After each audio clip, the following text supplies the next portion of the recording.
kukupenda kote, kukusamini vile ninavyokusamini, vitu vyote ambavyo ulivyokuwa unavitaka na kugharamia. Inafika kipindi mke wangu kwamba yani umekuwa unatembea yani mara leo unatembea na bidii, mara leo unatembea na mgalau, mara kesho unatembea na macho. Nashindwa kukuelewa na maana gani mke wangu. Kwanza mimi nikusaidiaje?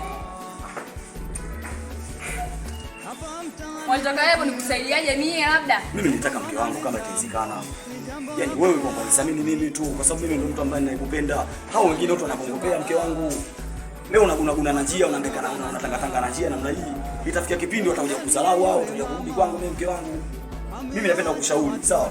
Achana nao wao kwa sababu siku ambayo utakuja kurudi kwangu mimi utajikuta kwamba mimi sio kwamba mimi na nini na mwenzako.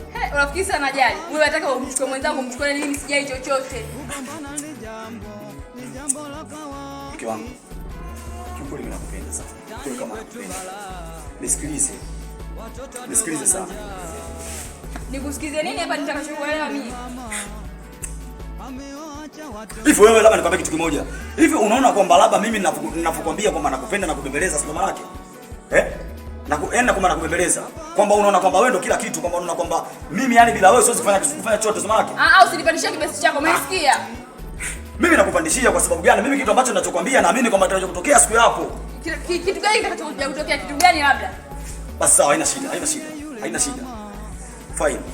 Fanya unavyoweza. Wewe fanya unavyoweza. Ila mimi naamini kwamba siku moja utanikumbuka.